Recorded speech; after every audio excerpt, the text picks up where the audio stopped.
ये ज़ाहिर है दिफाई सतह पर पाकिस्तान को एक बड़ी कामयाबी मिली, पाकिस्तान ने एक जंग जीती, सिफारती सतह पर बड़ी कामयाबी मिली, एक सिफारती जंग भी एक तरह से पाकिस्तान ने जीत ली। लेकिन अब बड़ी इंपॉर्टेंट होती है माशी जंग, ज़ाहिर है जिस और फौरी तौर पर वो माशी जंग जीतना जिसका ट्रिकल डाउन इफेक्ट भी उसी तरह से हो जिस तरह अभी ये कीमतें बढ़ने की सूरत में फ़ौरन एक आम आदमी पर बोझ को मुंतकिल किया गया। अब ये माशी जंग जीतने के लिए क्या करना पड़ेगा, क्या स्ट्रेटजी होनी चाहिए, इसमें कितना वक्त लगेगा, चूँकि ये पिछला एक महीना हमें शायद 2-3 साल पीछे ले गया एक बार फिर। देखिए, मैं आपको बताऊं कि माशी जंग बिल्कुल आपका बिल्कुल बड़ी अच्छा सवाल भी है और सही बात भी यही है कि जो हमने वहां करना था वो कर लिया और बहुत अच्छा किया, सब कुछ बेहतरीन चीजें हैं। लेकिन प्रॉब्लम ये है कि हमने अपनी मईशत को भी देखना है, उसको चलाना है। उसको चलाने के लिए दो ही रास्ते हैं। एक रास्ता तो ये है कि हम किसी से कर्ज ले लें और अपना घर चला लें।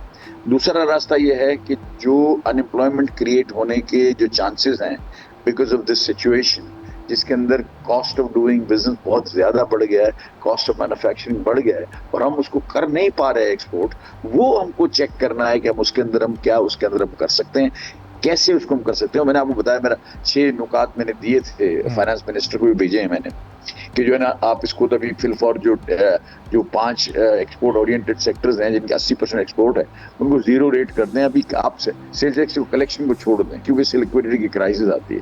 नंबर 2, हमने ये कहा है कि जैसे कराची है 54% एक्सपोर्ट करता है, 33 बिलियन रुपए जो है ना हमारा इंक्रीमेंटल का पैकेज जो प्राइम मिनिस्टर दिया था, आज इसको 2 साल हो गए हमें मिला नहीं है। किसी न किसी वजह से कोई कोर्ट में कहीं चला जाता है, वो हमें फौरी तौर पर उसको रिलीज कर देना चाहिए। इसके बाद जो गैस की प्राइसेस हैं उसको रैशनलाइज करना चाहिए। रैशनलाइज जब मैं कहता हूं तो कोई सब्सिडी नहीं, जो आपकी कॉस्ट ऑफ गैस है उस कॉस्ट के ऊपर आपको इंडस्ट्री को गैस देनी चाहिए ताकि वो वायबल हो जाए। उसके साथ तीसरे नंबर पर हमने कहा कि जितनी रिफंड पेंडिंग है किसी और कैवियाट की वजह से, किसी और वजह से, उसको आपको रिलीज कर देना चाहिए। नंबर 6 जो हमने कहा वो ये कि कस्टम ड्यूटी जो हम रॉ मटेरियल मंगवा रहे हैं उसके अंदर आप समझ लें कि उसके अंदर फ्रेट भी बढ़ गया है और वो भी बढ़ गया। अब ये जो 100 रुपए की कोई चीज थी इसके ऊपर आपको 5 रुपए ड्यूटी मिलती थी, अब 100 रुपए की डील अगर मैं आज की करंट जितनी प्रॉब्लम्स है उनको लगा लूं तो वैसे 110 रुपए हो गए।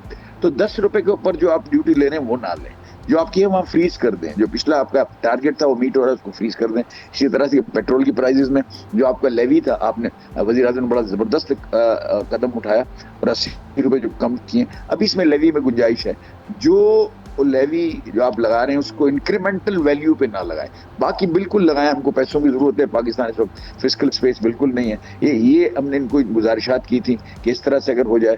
और जो आपका अभी जो आपकी इंस्टॉलमेंट्स हैं जो लोन्स के ऊपर, उसको आपको फ्रीज करना चाहिए।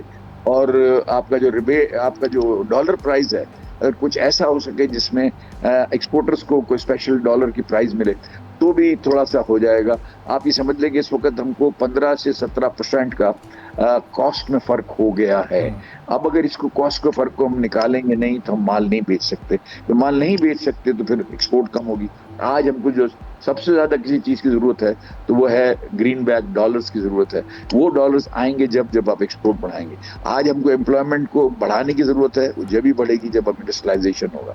आज आपका मुझे लगता है अल्लाह ना करे लेकिन जो एक्सपोर्ट के टारगेट हैं हमारी वो मीट होना जरा मुझे मुश्किल लगता है पिछले 1 महीने की कारकर्दगी इसके आगे। अच्छा जुबैर साहब, ये इस पिछले 1 महीने ने कितना असर डाला हमारी एक्सपोर्ट्स पर? क्योंकि इससे पहले के जो 7-8 महीने थे फिस्कल ईयर के वो भी कोई खास नहीं थे, वहाँ भी एक्सपोर्ट का सिलसिला रुका हुआ था पिछले साल वाली सतह पर। तो ये 1 महीना जो ये कुछ हुआ 37-38 दिन, ये हमें फिर एक्सपोर्ट के मामले में कितना पीछे ले जाएगा अगर कोई खास फैसिलिटेशन या इंसेंटिव नहीं मिला? आप जो आखिरी जो फिगर्स आए थे इफ आई एम करेक्ट तो 25 बिलियन का हमारा ट्रेड अकाउंट डेफिसिट हो गया था, which is very very high unbearable Pakistan. फिर आपके रिजर्व की पोजीशन और ज्यादा खराब हो गई।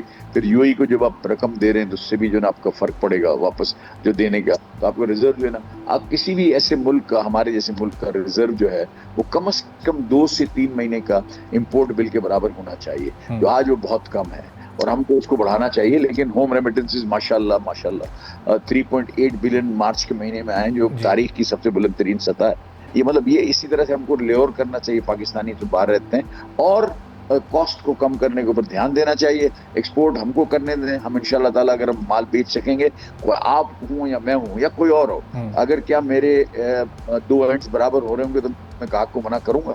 नहीं। अगर 0-0 भी हो रहा होगा, बल्कि हम 2-5% नुकसान भी हो रहा होगा, तो हम अपने कस्टमर को नहीं छोड़ेंगे। आज जो हालात चल रहे हैं, जो पूरी दुनिया के हालात हैं, तो बिल्कुल आप समझने की बात सिर्फ ये है कि हमको आज एक्सपोर्टर को वायबल बनाना है, उसको इस काबिल बनाना है कि वो दुनिया के अंदर प्राइस वॉर के अंदर, अपनी वॉर के अंदर जीत सके, आगे बढ़ सके। सही। और जुबैर साहब, ये बड़ी हौसला अफजा बात है कि हमारी रेमिटेंसेज हैं वो मार्च के महीने में, जो कि जहाँ हालात ऐसे थे उसमें भी वो कम नहीं हुई बल्कि उसमें इजाफा ही हुआ है। अब ये पाकिस्तान ने ये जंग रुकवाई, ये न सिर्फ खित्ते का हर मुल्क बल्कि दुनिया का हर मुल्क कह रहा है कि इस वक्त पाकिस्तान का किरदार सबसे कलीदी रहा है। तो ये जो अब UAE को हमें $3.5 अरब का कर्ज वापस करना है, क्या कोई और खित्ते का मुल्क इस वक्त पाकिस्तान में इतनी ही रकम इन्वेस्ट कर सकता है, डिपॉजिट कर सकता है, ताकि वो जो फ़र्क आना है हमारे रिजर्व्स में वो फिर फौरी तौर पर? मैं समझता हूँ कि देखिए, मैं समझता हूँ UAE अगर कोई वापस कर रहा है तो मैच्योरिटी पे ही वापस कर रहा होगा। वापस मांग रहा है तो उसकी मैच्योरिटी पे होगा, और हम भी जो पेमेंट करेंगे उसकी रकम के मैच्योर होने पे करेंगे, इससे पहले नहीं करेंगे। तो वो तो मैच्योर होने के वक्त ही उसकी हो जाएगी पेमेंट।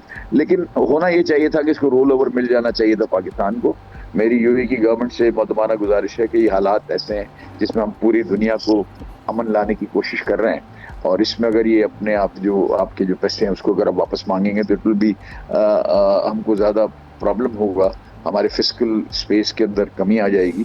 तो चाहिए ये कि हम जो है ना इसको थोड़ा सा इसको लिंगर ऑन कर देते, क्योंकि इतना बड़ा काम अगर पाकिस्तान गवर्नमेंट कर रहा है, is an appreciation, as a token appreciation भी जो है ना इसको वैसे ही जो है ना इसको रोल ओवर करना चाहिए। इंशाल्लाह ताला ये भी बात हो रही है, हो जाएगी। और मैं समझता हूँ कि ये जो पेमेंट है UAE का, इससे हमारे कोई ताल्लुकात का कोई ऐसा ताल्लुक नहीं है। ये एक मैच्योरिटी है, और उनके यहाँ भी जो जंग की सी सूरत हाल है और वहाँ उनके स्ट्राइक्स भी उनके ऊपर हुई हैं, तो वो अपने हिसाब से अपने रिजर्व्स को भी देखते होंगे, उन्हीं उसी के हिसाब से होगा। वरना हमारे बड़े देरीना ताल्लुकात हैं UAE से, और इंशाल्लाह ताला रहेंगे, अल्लाह का। और जुबैर साहब, कल जो एक्टिविटी रही पूरा दिन, ज़ाहिर उससे अंदाज़ा हो रहा है कि किसी हद तक इन्फ्लेशन रेट तो थोड़ा सा अंडर कंट्रोल हो जाएगा, थोड़ी उसमें कमी आएगी। तो उसी को देखते हुए अब स्टेट बैंक को क्या करना चाहिए? जो डिमांड थी बिजनेस कम्युनिटी की पॉलिसी रेट में को सिंगल डिजिट में लाने की, ज़ाहिर इन हालात में वो पूरी करना बहुत मुश्किल है। अभी स्टैटिक रहें, थोड़ी सी उसमें इजाफा कर दें, या उसमें थोड़ी कमी अलामती तौर पर लाई जा सकती है, कोई आधा 1% की? मेरी तो आपके तवज्जुह से मेरी गवर्नर साहब को गुजारिश है कि बहुत माशाल्लाह is a very season man और समझदार हैं। इस वक्त आप इंटरेस्ट रेट को बढ़ाना would be another nail in the coffin होगा। आई डोंट थिंक कि ये कोई टाइम है। अगर आपके पास घटाने की गुंजाइश नहीं है तो आप इतनी ऑप्टिमिस्टिक सारी चीज़ें हुई हैं उनको लेके इस फोर्टनाइट को छोड़ें, और अगली फोर्टनाइट के ऊपर हम बैठ के उसको देखेंगे भाई क्या हो सकता है, क्या नहीं हो सकता।